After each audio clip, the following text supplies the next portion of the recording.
Yeah, yeah, yeah. Oh, yeah. Got question Chase, has got the facts, talking NFL numbers, he's got your back. A little chart trend ball, man, he's got it like that. Chasing data by do champions. Chasing data applies to everyone. Chasing data, yeah, we're live today. Chasing data for always. Chasing data by do champions.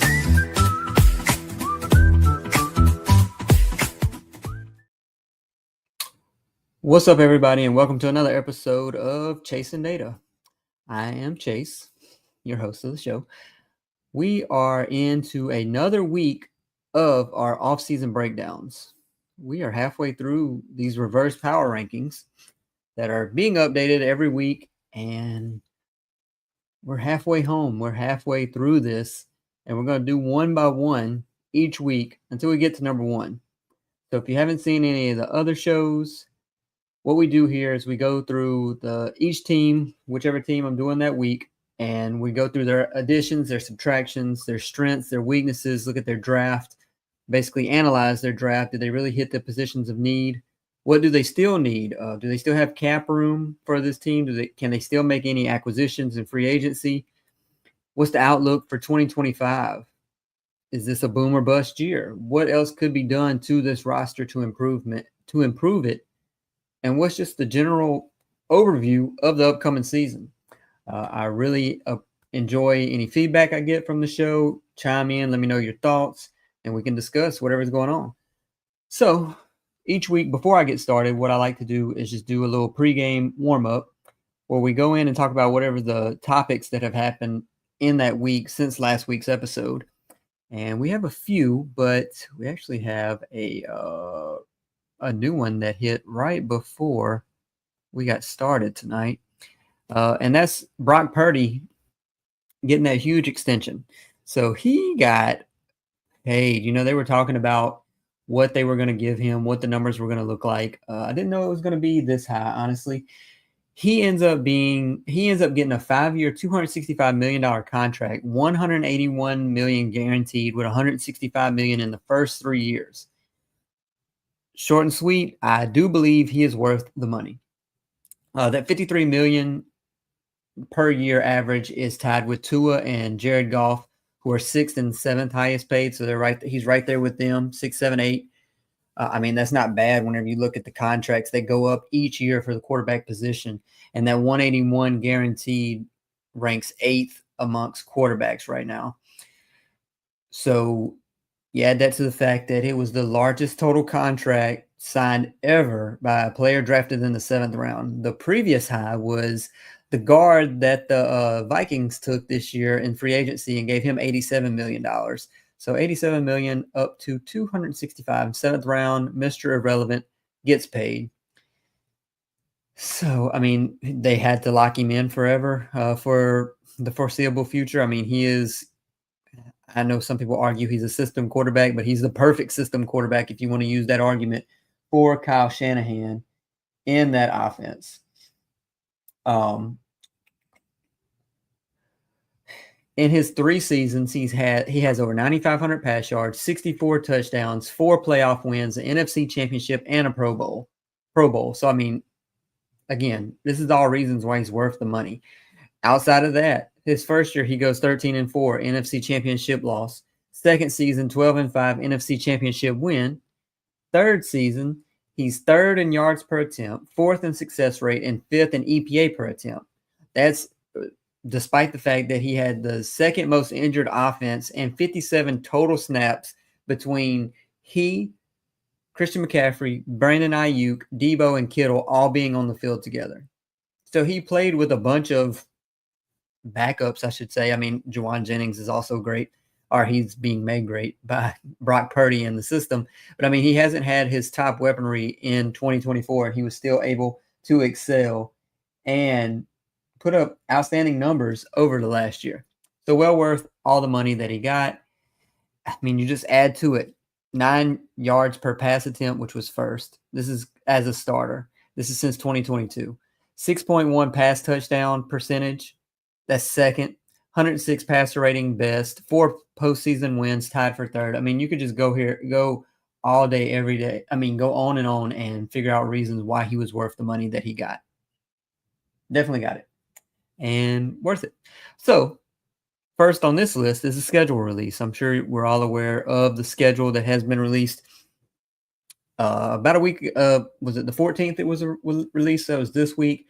And we have slowly pieced together the main points of the 2025 schedule. The Eagles and the Cowboys are the season opener on Thursday night. Other things that stand out is that Cam Ward, number 1 overall pick, got 0 primetime games, no standalone games. He will be playing while someone else is playing for every game during the season, which is crazy, being that he was the number 1 overall pick.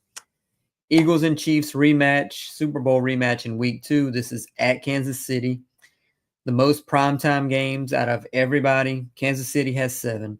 Dallas has 6. How they get 6, I have no idea, because I have them ranked 17th on this, or no, 18th on my power rankings. And they have not done much to warrant more. I mean, these decisions were already made prior to them acquiring George Pickens. So with that said, why do they have the second most primetime games? Those that have 5 are Miami, Atlanta, Detroit, Philadelphia, Washington, Buffalo, the Chargers, and the Niners. Okay, most of those make sense. Miami and Atlanta, no clue yet again. Why do the Dolphins have 5 primetime games? No clue. Who asked for the Falcons to have 5 primetime games? Whatever. Teams that have 0, Tennessee, like I mentioned already. Cleveland, understandable. Surprised that the NFL did not try to throw Shedeur Sanders into a primetime game. And then the Saints. Nobody wants to see them in primetime. So understood as to why they have 0 games. Second news of note is Derrick Henry, Baltimore Ravens running back, extended, 2-year extension. That 2-year extension is for $30 million, $25 million guaranteed, makes him second highest paid running back. The running back market is back. After a few years of not being paid, they are now getting paid tons of money. Look at his last year, 1,921 yards on the ground, 18 total touchdowns. He's had 4 seasons of 1,500 or more rush yards. That's the most out of all active running backs, and no other active running back has more than 1 season of such 1,500 plus. Since 2020, the most 100-yard or more rush games, since 2020, the most 100-plus rush yard games, he has 37. The next closest is 24. That's a 33% drop-off. That's Jonathan Taylor. And then third is Nick Chubb, who has 19. Nick Chubb's career may be over as a bell cow running back.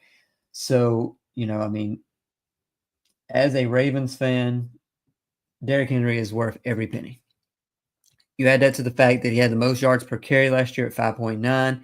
Third longest carry of his career at 87 yards. He broke that long early touchdown early in the season. He had the second most yards in a season for his career, and he had the second most rushing touchdowns, 16 in his career.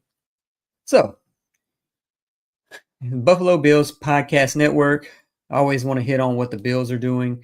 Gabe Davis is still out there.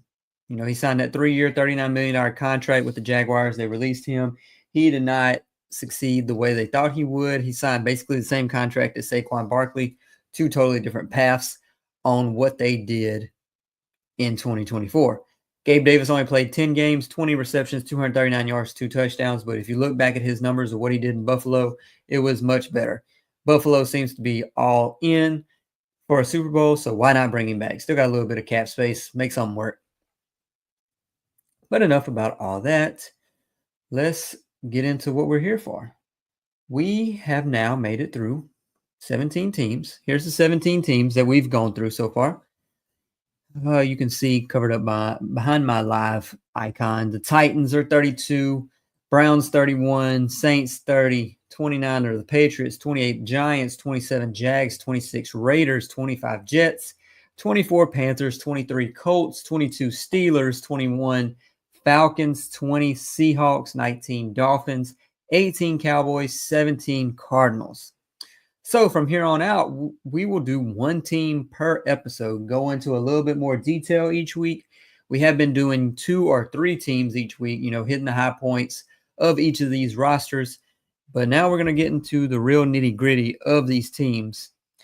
And I mean, it's pretty much given away if you can see my background here. Who team number 16 is. They have made quite the jump based on where they were at the end of 2024, and that is the Chicago Bears are team number 16. So let's get right into it. Chicago Bears. Last year they were 5-12. Their current over/under for the betting markets is 8.5 wins, so a 3.5 win jump from last year. What they did last year, they struggled at times. But before we get into that, like I said, their betting markets to become champions plus 3,500. I mean, that's better odds than what I thought it would be. Plus 1,600 to win the conference, which is the 11th best odds. Kind of doesn't seem to go together. NFC, but they're plus 425 to win the NFC North, which is the worst odds in the NFC North. So a long shot. NFC North is still somewhat open. There's a lot of reasons that we'll get into as we continue on. But you look back at their 2024, they started off 4-2. Then they go on that 10-game losing streak, losing 10 in a row before they win against the Green Bay Packers in Week 18. Miraculous win, finally break that losing streak. They get rid of their head coach and Matt Eberflus. They bring in Ben Johnson. You look at Ben Johnson, if you're not familiar with him, I'd be surprised. But looking at what he's done in Detroit, he was their offensive coordinator for the last few years. Last 3 years, Detroit's yards per game ranked 4th, 3rd, and 2nd. Their points per game ranked 5th, and 1st. So he comes in to be an offensive mind for this team. Build up Caleb Williams, take him to that next level. What can he do as the future of this franchise? Even though word has come out, was that yesterday, that Caleb Williams wanted to be a Minnesota Viking and was considering, kind of pushing that limit to figure out a way to get into Minnesota. But Chicago was not budging. Ryan Poles was not budging. They were sticking and taking Caleb Williams with number 1 pick, which is what they did. But the Bears, they have not made the playoffs since 2020. They have no playoff wins since 2010, which was against Seattle in the divisional round. Their offensive coordinator is Declan Doyle. I mean, LOL. I mean, it's Ben Johnson. We know Ben Johnson is going to be calling the plays. Declan Doyle was the tight ends coach in Denver the last 2 years, comes over, is officially the offensive coordinator. Defensive coordinator is someone who has a little bit more experience in the likes of Dennis Allen. Last stop was in New Orleans, where he was the head coach after being the defensive coordinator there a few years.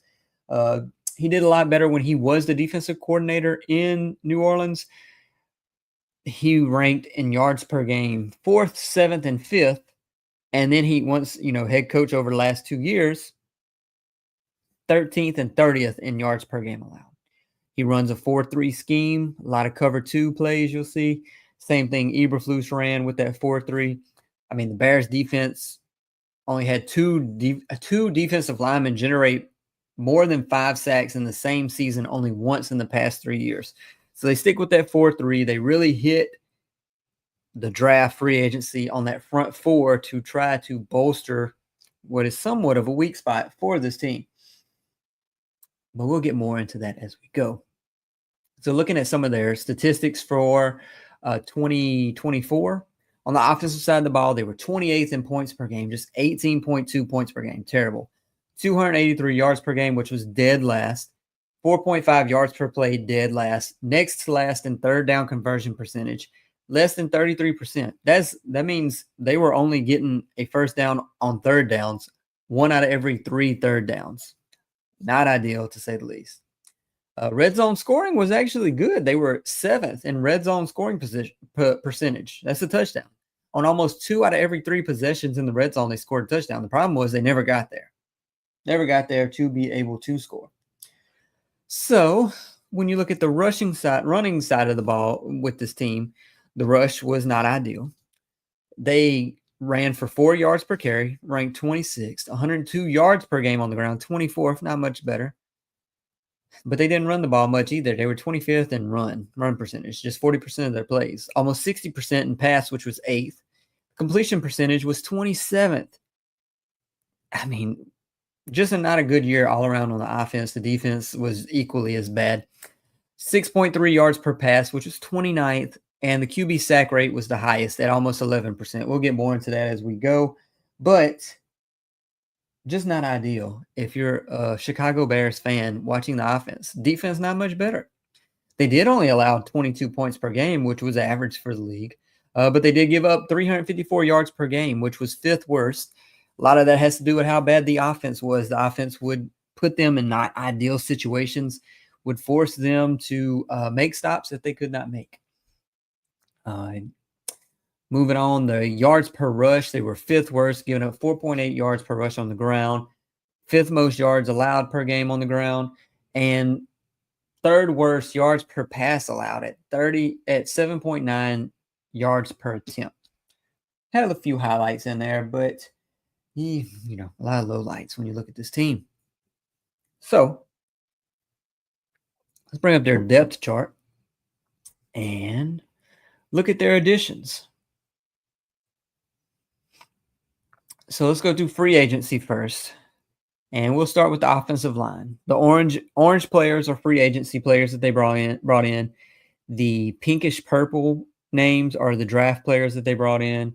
The greenish teal, whatever you want to call that, are the undrafted free agents that they brought in. So with all that said, first one is Jonah Jackson, who they traded for from the Los Angeles Rams, who was not getting playing time anymore in Los Angeles. He got that contract, 2 years ago, and now Los Angeles traded him away for a 6th-round contract. A 6th-round pick. He's 11th in average value for offensive linemen. He allowed 9 pressures on 266 snaps last year, 24 pressures on 800 snaps 2 years ago. So his playing time just went down once they drafted Steve Avila in Los Angeles. He comes in, looks to be slotted to be the starting right guard. Probably an improvement based on what they had. Then they also make a trade for Joe Tooney, who is in the last year of his contract. They trade away a 2026 4th. He's 13th in average value, 7th best guard per PFF. He's in that last year of his contract. What is he, 32, 33 years old? So he's on the older end. It was Tevin Jenkins last year. Tevin Jenkins was solid, but then he goes and gets a 1-year, $3 million contract from Cleveland. I didn't understand. If his contract was that low, why did the Bears not match that or pay him? $4 or $5 million for 1 year. I thought he was going to get much more on the open market than what he did. Moving to the center position. Centers don't move around much, but they did sign Drew Dahlman from the Atlanta Falcons on a 3-year, $42 million contract, 2nd highest average value amongst all centers. He's a top 5 center in the NFL right now. He comes in, they're going to have to do a lot of offseason work between he and Caleb Williams to try to, get together, snap count, get the everything lined up between the two of them. Moving to the defensive side of the ball, as far as free agents, they signed Grady Jarrett, who was cut by the Atlanta Falcons on a 3-year, $48 million contract. That's 22nd in average value amongst defensive tackles. But that's a lot of money for Grady Jarrett, who really has not put up numbers over the last few years. He's had just 3 sacks. He has room to grow. 2.5 sacks, 3-year, $44 million, 32 quarterback pressures. Not just he probably is an upgrade, but maybe an overpay. The big name that they sign in free agency is Dayo Odeyingbo from the Indianapolis Colts. 3-year, $48 million contract, 22nd average value. Much younger than Grady Jarrett. He had just 3 sacks last year, but it's kind of a bet on the upside of what he can do. Has room to grow for sure. He has 17 career sacks in 4 years. 83rd in sack percentage, so very low in that regard, but 23rd in quarterback pressure percentage. So what that says to me is that he is able to get to the quarterback, but just not able to wrap him up at times. So room to grow for sure. Then when you look at the draft, They definitely did a lot on the offensive side of the ball. Or first and foremost, they did a lot on the offensive side of the ball. Whenever, just looking at this quickly. First round, I mean, people thought that, if Tyler Warren falls to them at 10, they take him, improve that tight end position. They go and get Colston Loveland, who's coming off that surgery, shoulder surgery, but who some draft experts had him being tight end 1. Have him tight end 2, but that's just as of right now. He could end up having the better career between he and Tyler Warren in the long run. He's an effective route runner. He wins with his hands, can shake defenders, accelerates out of breaks at the top of his routes. His comp is Sam Laporta. So when you see Sam Laporta as his comp, your offensive coordinator is Ben Johnson, who came from Detroit with Sam Laporta. I mean, it was hand and glove match fit for the Chicago Bears and Colston Loveland. Big target, big hands. He never drops the ball. He runs hard after the catch. He can also block some if you need him to. And we know the run game was not good as well. I mean, there's issues all over this offense. Last year in 10 games, he had 56 receptions, almost 600 yards, 5 touchdowns. That was their first round pick. Second round pick, they had 2. First one that they use it on a wide receiver, another playmaker. They lose Keenan Allen. They go get Luther Burden III, who probably would have been a first-round pick in 2024, falls to the second in 2025. His comp, Stephon Diggs. I had him as wide receiver 5. I mean, it's a little bit of a mix and match as far as 3 through 7, I would say. But he's a god at yak ability, yards after the catch. He makes everyone miss. 12.8 yards per catch in 2024. Can take the top off of the defense. Doesn't drop the ball much. Can attack zone looks. The only knock on him is that he has small hands. Can work around that. Had a down year last year. Like I said, in 2024, he probably would have been a first-round pick. Falls to the second this year. 61 receptions, almost 700 yards, 6 touchdowns with Brady Cook at Missouri. See what he does. Is he going to be wide receiver 1, 2, or 3 on this offense? Probably not 1. Argument for wide receiver 2, though. We will see. Second round, they take Ozzie Trapillo, a left tackle.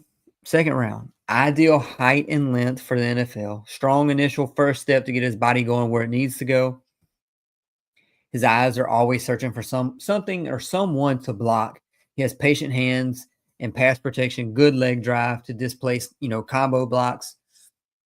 Great player. They needed depth. You don't know what's going to happen with Joe Tooney's in his last year. Jonah Jackson, is he going to be great again?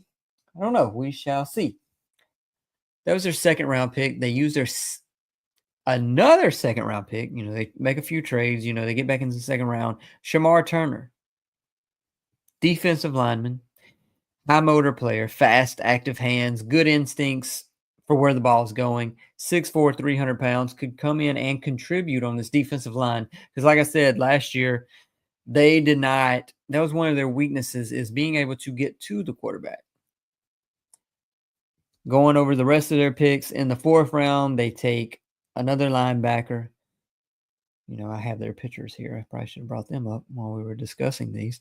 You have Colston Loveland right there in the middle. Shamar Turner on the right. Where's Luther Burden, top left? I mean, the only other players that they take of note, like I said, in the fourth round, they take a linebacker. Fifth round, they take Zy Frazier, cornerback. Sixth round, they take another offensive lineman. Seventh round, they take a running back. Kind of mix and match to help this offense and defense as they go along. Looking at the depth chart again, who did they lose in the offseason? Their subtractions. They lost Keenan Allen. Underrated loss, in my opinion. They did go out and get Luther Burden, but Keenan Allen, I feel like he was underrated for what he still was able to do. He was ranked 39th amongst wide receivers per PFF, 70 receptions, 744 yards, 7 touchdowns. A very good season whenever you look at the fact that this offense was terrible. He still put up a good stat line. They lose Tevin Jenkins, left guard that I spoke about earlier, signs that 1-year, $3 million contract in Cleveland. Surprising they did not bring him back. They cut Gerald Everett. They have Cole Kmet. They signed Smythe out of Miami. They draft Colston Loveland. Saved $6 million by cutting Everett. I mean, he was the odd man out obviously.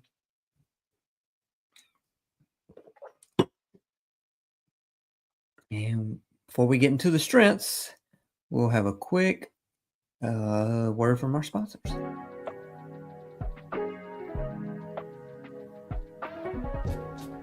For the best Italian food in Western New York, Elliott Apollo's, call 716-825-3675. The Lardon Construction Group. Fubo TV, the official streaming service of Do Champions. FanDuel, the official sportsbook of Do Champions. For all your summertime needs, beauty pools, as well as kayak pools.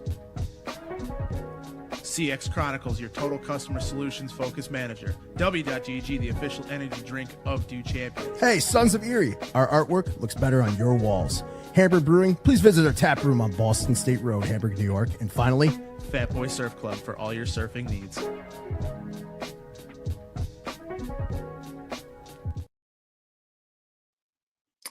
All right, so right back to it. Let's look at their strengths of their team. This is overall. All right, let's hold up. Before we do that, let's go back to the previous teams because the first strength is the fact that they have a franchise quarterback. Did he have a great first year? Not necessarily. He had some low lights for sure. But when you look at the teams that are right below them, not all of them have a franchise quarterback, especially prior to the draft. The Titans, could they have one? Potentially. The Browns. All right, so let's just go and say, do they have one as of today? Can you count on these players being a franchise quarterback? Titans, no. Browns, no. Saints, no. Patriots, yes. Giants, no. Jags, Trevor Lawrence, what we got going on there? I'm not really sure that he's franchise quarterback over these last few years. Geno, he's older. Justin Fields in New York, no. Carolina, yeah, we can say yeah. Colts, no. Steelers, no. Falcons, potentially. Seahawks, I don't know about that. Dolphins, you can say yes. Cowboys, yes. Cardinals, yes. Bears, yes. So majority of the teams below the Bears do not have a solidified franchise quarterback to build around going into the future. So that is one of their strengths. Bring up this depth chart again as we discuss all this. Last year, Caleb Williams came in and struggled. One of the reasons he struggled, his inability to stand in the pocket, step up in the pocket, and deliver on these throws. The accuracy was an issue at times. There's just, it seems like if you just think back in whole of what Caleb Williams did in 2024, everything just comes to mind where he is just scrambling out of the pocket, turns his back, and he's spinning around trying to make an off-balance throw to someone who isn't necessarily open or putting it in the breadbasket. It reminded me a lot of what he did at USC, which obviously is not going to translate majority of the times to the NFL. But he is still their franchise quarterback. I think Ben Johnson being there is really going to help him succeed. There was in that same report where he talked about going to the Vikings or wanting to go to the Vikings. He basically did not know what to watch as far as film in year one. He got there and just kind of turned it on, but had no one leading him as to what he should be looking out for with that film session, with those film sessions. So I feel like the bar is very low for him for 2025, and he could easily take a leap in 2026. Even though he's a franchise quarterback and that's a strength, we'll come back to why the offense overall was a weakness. But they have weapons. Offense struggled last year, but I still am 100% sold that they do have weapons. They have the likes of DJ Moore, who had almost 100 receptions, almost 1,000 yards, 6 touchdowns, positive receiving EPA, positive yards after catch over expected, 3.4 average yards separation. That is, when you look at the majority of wide receivers, that is more than ideal. Over his last few years, let me bring it up here. For DJ Moore, where is he at? I got him in here. DJ. Here he is right here. Well, I thought he was right here. Did not save it. Oh, well. DJ Moore, he has improved. Year 2 is better than year 1 for him in Chicago. His quarterback play was a little bit better. So continuing with their weapons, DJ Moore, he has improved. Well, no, I say year one was actually better. I take that back. Year one was much better. Definitely had a down year in year two, but he has improved. He stayed consistent for where he's been since 2019, right around 1,000 yards each year, 80 to 100 receptions each year, 5 to 7 touchdowns each year. So he's a solid contributor in this offense as a weapon. They have Rome Odunze, who is probably wide receiver 2 going into his second year. Last year, he had 54 receptions, 734 yards, 3 touchdowns. Again, a positive receiving EPA. You know who had the two top receiving EPAs on this team, though? Cole Kmet was number 1, and Keenan Allen was number 2. Both who will not play a factor in this offense nowhere near as much as they did last year. Cole Kmet's going to be tight end 2, and Keenan Allen is no longer there. Rome Odunze is wide receiver 2. They have Luther Burden now, who we've already discussed, as wide receiver 3. Colston Loveland, we've already discussed. They have DeAndre Swift, who last year had almost 1,000 yards, but on a terrible 3.8 yards per carry. We talked about their run game being one of the worst as far as yards per carry goes in the NFL. Last year was probably the worst year for DeAndre Swift, so it can only go up from where he has been in Detroit and Philadelphia. He had a negative 50 rushing EPA, worst of his career. Negative 174 rush yards over expected. Terrible. I mean, it was just, he had 0.20 mile per hour or higher carries. First time in his career he had 0. I mean, it was just a bad year for him. Did have 6 touchdowns, but I mean, they were mostly goal line situations. Still a weapon for this team, for this offense. The offensive line has improved from 2024. We discussed this already. I mean, what they had last year versus this year, Joe Tooney's new, Drew Dahlman's new, Jonah Jackson's new. They take a second-round swing on Trapillo being a left tackle. They get some more depth in the 6th round in Newman. Last year, they allowed the most sacks in the NFL. It was 68. 68. I think the next highest was 57 or 56, so miles ahead of the other teams as far as inability to protect the quarterback. Part of that was Caleb Williams' fault with his escapability or wanting to escape from the pocket more than he needed to. Highest sack percentage, 10.7. The next highest was 9.1. So again, light years ahead of second place or 31st place, ever how you want to look at it. Just terrible with protection. So that's a strength based on the amount that they've improved just from the names that they have on this roster on the offensive line at this point. The defense. The strength to me for this defense is that they do not have a glaring hole. When you look at all the teams that I've discussed, or a majority of the teams I've discussed that are ranked lower than the Chicago Bears, there's always a standout position that is weak. The Bears, when you look at their front 4, Montez Sweat, Jervon Dexter Sr. Now they have Grady Jarrett, Dayo Adeyingbo out of Indianapolis. They take Shamar Turner in the second round. Front 4 is not a weakness. Linebacker position, what was that, 2 years ago? They signed TJ Edwards, Tremaine Edmonds. 2 solid linebackers, definitely not a weakness. Cornerback position, Tyreek Stevenson. Okay, we can, let's look at the other cornerbacks. Jalen Johnson, Pro Bowler, All Pro. Kyler Gordon his stock is rising, especially in 2024. Then in the secondary, they get Kevin Byard, Jaquan Brisker, if he can come back healthy. I mean, none of those positions are weaknesses for the Chicago Bears.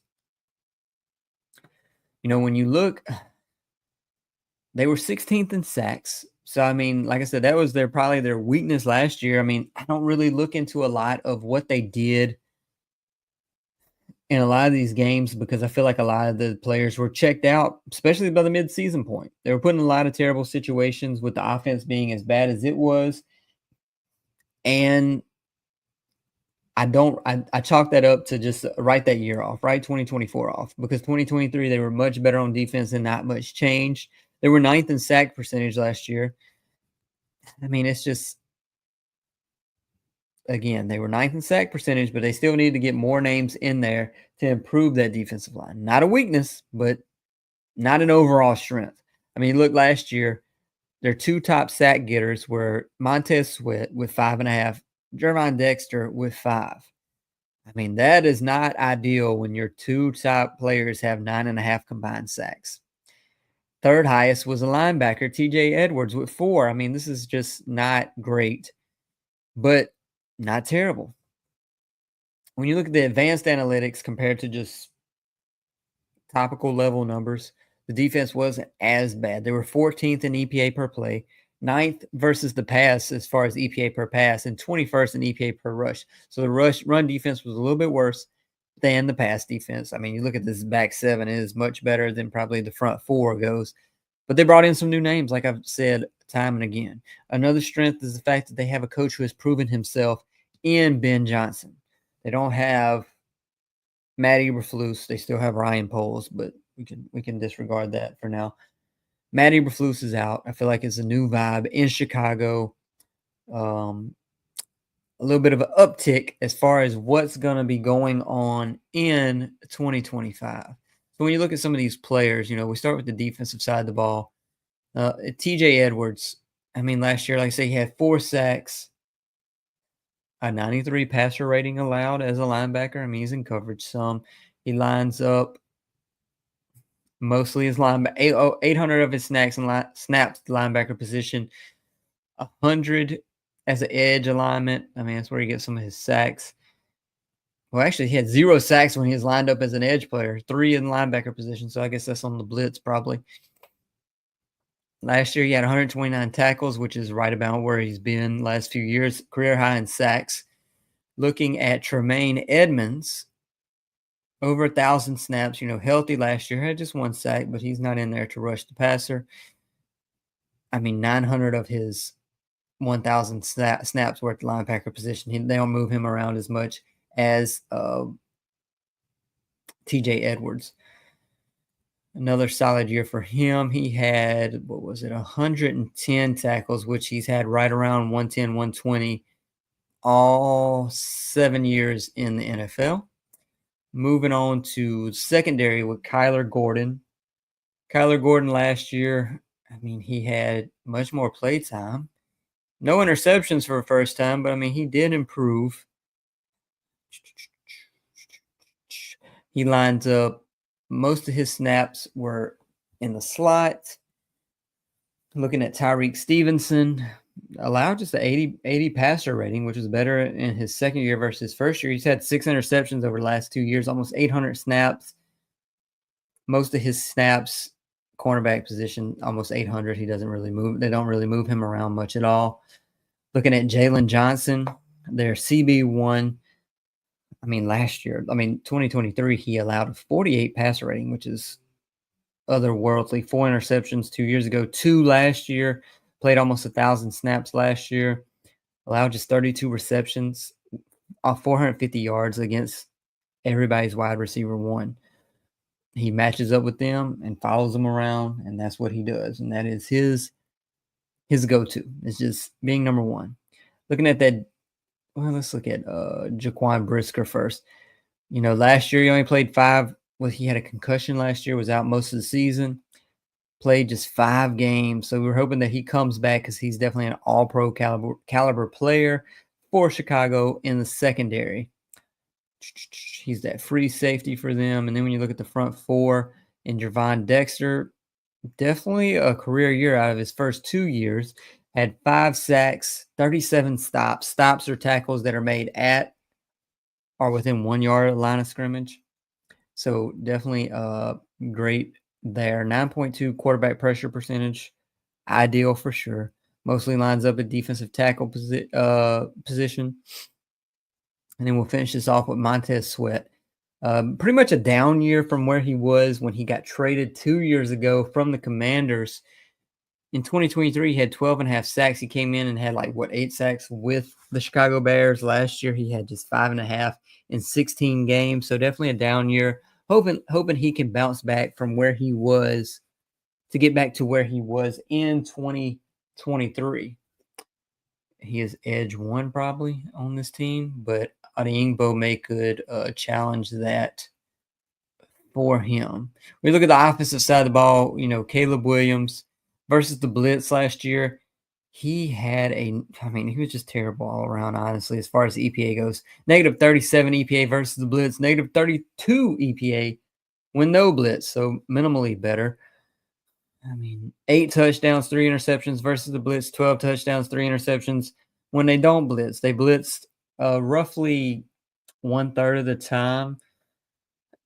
His EPA per dropback was worse. It was just all around bad. He was sacked 29 times versus the blitz, pressured 45% of the time versus the blitz. When he wasn't blitzed, pressured 35% of the time. He was just running for his life every snap of the season. When you look at DeAndre Swift, looking at where he ran the ball, it's pretty much split between inside tackles and outside tackles. Only about 20 snaps different between the two. Did a half a yard better when running inside the tackles. But his still rush yards over expected is about the same. His rush EPA is 30 points better running inside the tackles. So maybe something to work on this year. Get up and down instead of bouncing it outside as often in 2025. Rome Odunze, he was 31 of his 54 receptions were under 10 air yards. So he had short completions underneath route runner. But that was, he didn't really do much with it. He had 174 yards after the catch, negative 11 yards after the catch over expected. So he didn't really do much with it after he caught it. A mediocre year in year one for Rome Odunze. So that's the strengths of this team. Now let's talk about the weaknesses. Weaknesses for the Chicago Bears. Now we talked about their offense and the high points of it. The advanced analytics still show they're not the best. 25th in EPA per play, 26th in EPA per pass, 22nd EPA per rush, 5th highest time to throw, likely due to a bunch of scrambling by Caleb Williams. 25th in explosive runs, negative 128 rush yards over expected, which is next to last. They have 42 explosive runs. That's a run play that got 10 or more yards. Terrible. More weaknesses on this team. It's just they haven't proved anything yet. The defense took a step back in 2024, but again, we've talked about how much of that was due to Matt Eberflus, how much of that was due to the fact they were playing from behind. Have much higher expectations for them in 2020. The outlook on the season is, we're not at the point where we're saying, hey, they are a contender, but this season is looking more as a stepping stone to being on the way there. Like, we're still 2 seasons out or so, but they need to show that they are taking steps forward instead of being in the same position or going in reverse like they have for many years past. Their cap situation, they have $312 million. This is less of an issue at this point. $312 million committed, which is the 6th most. Unlike the teams that I have below them that are tiers lower than them, they don't really have bad contracts. Top players, as far as contract go, Montez Sweat, DJ Moore, Jalen Johnson, Tremaine Edwards, Joe Tooney, Jonah Jackson, Drew Dahlman. That's your top players as far as contracts. Nothing really bad. $7.2 million in cap space, which is the 5th least. And when you look at the names that are still available as far as free agency with that $7 million, they can't. Who's left? Amari Cooper? No, not for them. Rasul Douglas? Nah. Asante Samuel, if they had the money, sure, why not? Mike Hilton? None of these players. Keenan Allen, they're not bringing back. They signed Luther. They drafted Luther Burden. J.K. Dobbins, potentially. I don't think. They have Roshan as RB2. They're not really weak at any one position, so I think they just hold on to that money for now. Wait and see if an injury comes around, see if they can use that money somewhere, but there's no reason in really spending it right now. $4 million in dead cap, which is the absolute least amount in the NFL. And that's just split mostly between Nate Davis and Gerald Everett. So what we got left? We still got to cover their schedule, top players, MVP candidates, drop-off candidates. So let's go ahead and go through their schedule while we're here. Bring it up. Schedule pictured here. This is the best I could get as far as their scheduling images that they sent out. I mean, this is quite the image with Ben Johnson. Ben Johnson at the front of this picture. Largest image. Okay, we'll take it. So, Chicago Bears schedule. They have second hardest strength of schedule at 57.1% win percentage in opponents. Second hardest in the NFL, tied with the Detroit Lions. I want to say the Giants have the hardest at 0.574. So, tough schedule for sure, as you see here. 5 primetime or standalone games on this schedule. As we go through, we'll go through them and just discuss them, and then we'll run through how many wins that I could see. Week 1, they are at home versus the Minnesota Vikings. Monday Night Football in Week 1. They had the 5th fewest miles traveled this year also, by the way. Week 1, Monday Night Football against the Minnesota Vikings. 3-2 in 5 season openers versus the Vikings. 31-14-1 in home openers. The numbers are in their favor. What is J.J. McCarthy going to come out and do? Who knows? Who honestly knows? Kevin O'Connell is a wizard as far as play calling goes, but I mean, this is a toss-up that the Bears could play them closely. They're going to come out hyped up, looking to prove something in 2025 that they could not prove in 2024. So, I mean, we'll come back to it, but that's a toss-up. Week 2, they go to Detroit. Detroit may still be a league ahead of them. Although they are 105, 80, and 5 ties all-time versus Detroit. Detroit's offense is still they have a new offensive coordinator, obviously, because their old offensive coordinator is now the Bears coach. They have a new defensive coordinator, so they have a lot to prove in Detroit as far as what they're going to do to continue their streak of being great in the NFC North. Week 3, they have a home game against the Dallas Cowboys, 7-6 all time. Dallas is not a top-tier team like they had been in years past, so definitely a winnable game there for sure. Las Vegas, Week 4 at Las Vegas. Las Vegas still has a lot of things to improve on. Chicago should win this game. Week 5, they have an early bye, which is absolutely terrible. Terrible if you're a Chicago Bears team. I hate the early buys because then you have 13 straight games to going into the playoffs. Don't like that.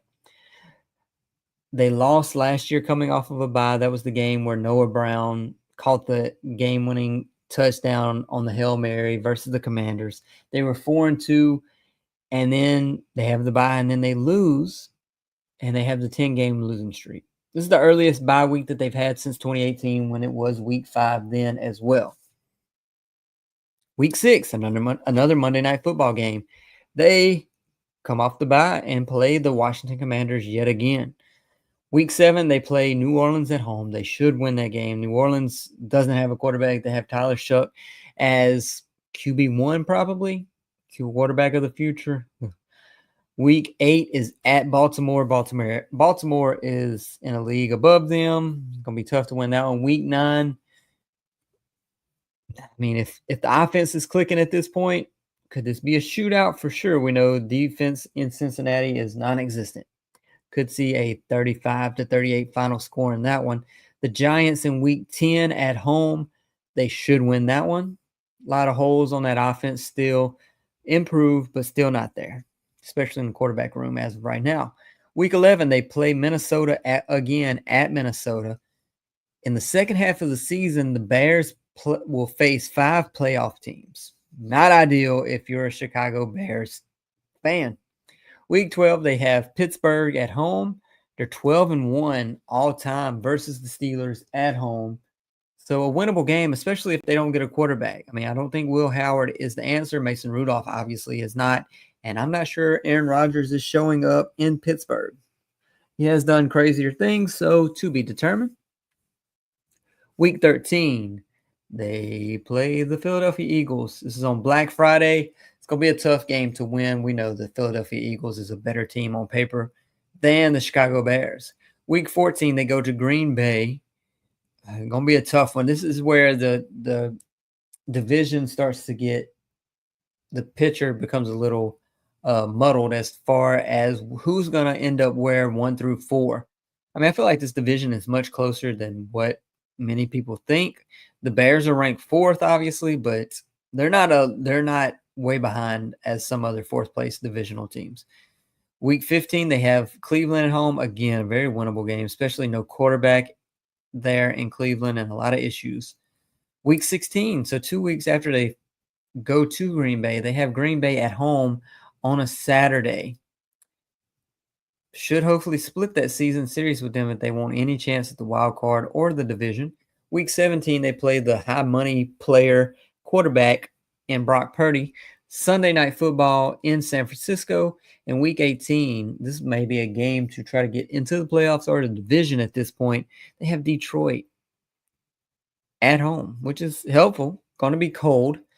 Jared Goff is not as good outdoors, so definitely a helpful factor for them.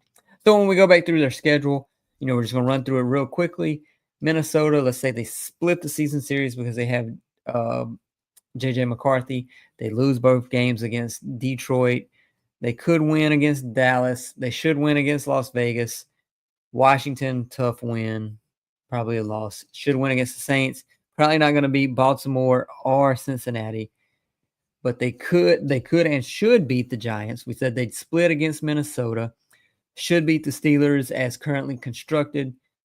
Loss against the Eagles. Split against the Packers. Beat the Browns. And could potentially get a win against the Niners. I mean, they're not the team that they were 2 and 3 years ago. So we're looking at right now a 9-ish win season. Just roughly looking at it, but we're going to talk about that more in just a second. So before we continue, we got a few more things left, but let's get that ad to play one more time real quick. And we'll be right back to finish up the episode.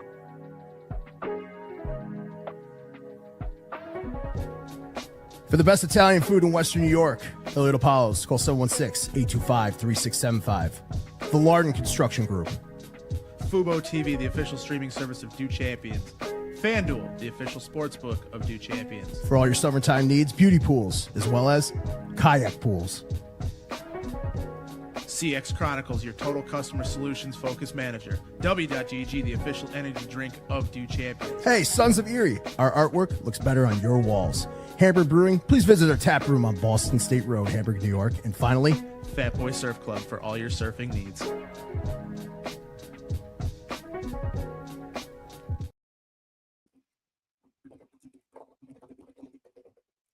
We're getting right back into it, and we're going to finish up this episode probably about 15 minutes. All right, let's see. All righty. So if you're just getting in here, let's go back to the depth chart real quick. We're just going to keep the depth chart up for a moment. Actually, let's just go full screen here. Let's go full screen. Full screen. So, Chicago Bears. Top players, if you're just now joining and you're just not really familiar with the Chicago Bears at all, their top players on this roster is currently constructed going in 2025. You have the likes of DJ Moore, Caleb Williams on the offensive side of the ball. On the defensive side of the ball, you have Jalen Johnson, Kyler Gordon, and Jaquan Brisker if he can come back healthy, or if we can get a Montez Sweat from 2023. If we can get him back, then we're really cooking in Chicago as him being one of the top players on this team. One thing I do with every team that I discuss is look at their MVP, Offensive Rookie of the Year, Defensive Player, Offensive Player of the Year, who has the best odds on this roster. With this team, you have, trying to get straight here, MVP candidates. Caleb is the MVP candidate on this team at plus 2,800. I want to say it's like 12th best odds. He also has Offensive Player of the Year. I mean, I don't see a world where he wins Offensive Player of the Year, but not MVP, whatever. Plus 7,500 Offensive Player of the Year. Defensive Player of the Year, the best candidate is Montez Sweat at plus 10,000. Offensive Rookie of the Year, Best option is Loveland at plus 3,000. Luther Burden, I want to say, was plus 4,500 or so. Defensive Rookie of the Year, not good money there. With Shamar Turner at plus 7,500, I just don't know how much he's going to see the field, honestly. Best odds for anything is Coach of the Year, Ben Johnson at plus 600. I mean, he comes in, first-year coach. I mean, if he gets his team to 9 wins, and especially if he makes the playoffs, he's odds-on favorite to win Coach of the Year in Chicago.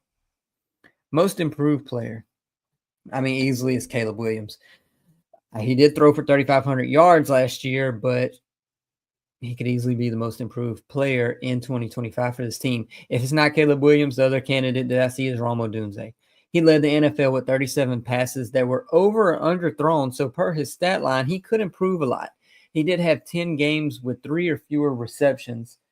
So the bar, again, is very low for the likes of Rome Odunze and could easily be the most improved player. Drop-off candidates, I said DeAndre Swift was a weapon, but he could definitely be on the skid, on sliding down. He's had consecutively worse seasons over the last 2 years, with 2022 being his best year. Again, like his yards per carry, 5.5 2 years ago, 4.6 last year, 3.8 this past year. 5.5, 4.6, 3.8. So the trend is down. His rush yards over expected, positive 37, negative 65, negative 174 over the last 3 years. Rush EPA, positive 7, negative 9, negative 50. I mean, everything's just trending downward for DeAndre Swift. So he is very possibly the drop-off candidate on this team. If not him on the offensive side of the ball, you got Montez Sweat on the defensive side of the ball. Because like we discussed earlier, he had 12.5 sacks 2 years ago, 72 quarterback pressures. Last year, he dropped from 12.5 sacks down to 5.5 and went from 72 quarterback pressures to 50 quarterback pressures. The quarterback pressure percentage is still there. He's just not completing the rush and being able to get the quarterback down. His tackles were down from 57 to 32. Snaps, I mean, not down much. I mean, the numbers were not there. So is that just an off year or is he on the decline? We shall see. Because, I mean, his worst season outside of last year was when he had 5 sacks in 2021, but he played 7 fewer games than what he did in 2024. X factors on this team, Ben Johnson. I try to avoid the quarterback is the X factor on every team. No matter who you are, X factor is the quarterback first and foremost. So I don't want to say quarterback for the Chicago Bears while we all know he is the X factor. Outside of him, Ben Johnson and his ability to have an immediate impact on this offense like he did in Detroit. If you're a Chicago Bears fan, don't get worried if they do have a bad start. If you look back to what he did in Detroit, in his first year, they started 1-6, and then he became one of the top, if not the top offensive mind in the NFL over the next few years. Can he turn it around immediately? It's not necessary, but it's going to be interesting to get Caleb back in touch with reality, being able to stay inside the pocket, be able to step up in the pocket, not spin around and run out left or right, especially being that he did not watch film correctly over the last few years. Ben Johnson is a stable mind, a stable offensive mind, and he is the X factor for the Chicago Bears in 2025. To finish up this episode, I want to talk about the outcomes for this team. What's the best? What's the worst? What's the most realistic? And all of them are realistic to an extent, but best case scenario, Caleb is turned into a top 12 quarterback with Ben Johnson. The defense bounces back to where it was 2 years ago, plus the additions. Is it now a top 10 defense? It's not out of the realm of possibility. O-line is average at minimum. The injury bug isn't there. Minnesota has regression based on their record with what they had in 2024. They were top 2 record in the NFC, top 3 record. What were they? They were the same as the Philadelphia Eagles, or 1 game difference. But they have regression in Minnesota with J.J. McCarthy being there, not Sam Darnold in this offense. Green Bay is still a mid team. They're still held back from the lack of having a wide receiver 1. I mean, it's not really far-fetched for them to be 9-8 or even 8-9 in Green Bay. Detroit is regressing due to losing an offensive coordinator and defensive coordinator. Aiden Hutchinson, we saw the video. He doesn't look 100%. Still a few months to the season, but not ideal to say the least in Detroit. If all these things fall into this plan, then there is a path. There is a very slim chance, but there is a path that you are actually fighting for the division at that point at 10-7 or better. You are a quarterback injury away in Detroit. We saw what happened with their defense last year with the injury bug that they had. Green Bay being a mid team, Minnesota not being great due to having basically a rookie quarterback under center. And you could be 10-7 and fighting for the division. They're all going to be around that record potentially. And that's a scenario in Chicago. Worst case scenario, though, is Caleb is the same as he was in 2024. He's doing the same things I said he needed to stop doing. Doesn't improve, underthrow, overthrow, just not accurate. Freaks out under pressure. Oh, offensive line isn't as good as it looks on paper. The defense is the same as it was last year. It wasn't a fluke year where they were bad. And we're looking at 5-11 again. Hopefully not going to happen, but it is a possibility. But my expectation for the Chicago Bears is that Caleb will take time to improve, especially on his flaws and his bad habits, but he will improve as the season goes on and he gets more time under Ben Johnson. He will become the first 4,000-yard passer in Chicago Bears history. To accomplish that, he only needs 235 pass yards per game. He had 3,500 last year, which is the 5th highest in franchise history. So, I mean, the possibility that he gets to 4,000 is there. The possibility that he gets the franchise record of 3,838 by Eric Kramer in 1995 is even more likely. The offensive line will be much more helpful to him versus what they had last year with the issues with them and Caleb Williams. That will then open up other areas of the offense. They have plenty of weapons. DeAndre Swift can't be any worse than what he was last year, 3.8 yards per carry. And that will round into shape as the year goes on. They did lose Keenan Allen, but we'll work it out with the other weapons that they have. And Luther Burden, Colston Loveland, add him to Cole Kmet. Will DJ Moore still be there long term? I mean, there's kind of been hints that something could be in the works. Not really sure. The defense will be more motivated to play better with actual hope for once, not being put in terrible positions by turnovers and just terrible offensive play all around, not being behind all the time. It will be a struggle to finish atop the NFC North is my expectation, but it is possible to get into the mix at 9-8 or even 10-7, especially for a wild card. And I mean, I feel like that is a very real possibility. But I mean, if you are a Chicago Bears fan, if your team goes 7-10 this year and the needle is pointing upward, you're happy. You do have some youth on this team. You have 2 rookie offensive weapons. You have a quarterback who is going into his second year. Your wide receiver, too, who is in his second year. No real threat at running back right now. And the defense is still kind of young. So, I mean, the possibility that they could improve over the next few years is there. But, I mean, if they finish 7-10, 8-9, 9-8, even 10-7, you are thrilled if you are a Chicago Bears fan, if Caleb Williams is showing improvement and showing that he can be the quarterback of the future for years to come, which is something that the Chicago Bears have not had over the last few decades, I should say. So let's go back and look at our rankings that we have here. So let's get this out the way. So we are through 16 teams. We've made it through half of the league, or over half now. We have 15. We've done 17, even though the Bears are number 16. So each and every week for the rest of the offseason, we will do one team, and we'll break them down in depth like we did tonight. It took us about an hour to get through the Chicago Bears. Feel like we covered a lot. If you've made it through this far, follow me at King NFL Stats. Thank the people at Do Media, a little bit farther down there. If you're a Buffalo Bills fan or want to know more about the Buffalo Bills, please follow everybody at Do Media, as that is what they cover there. First and foremost, the best coverage of Buffalo sports. That includes the Sabres as well.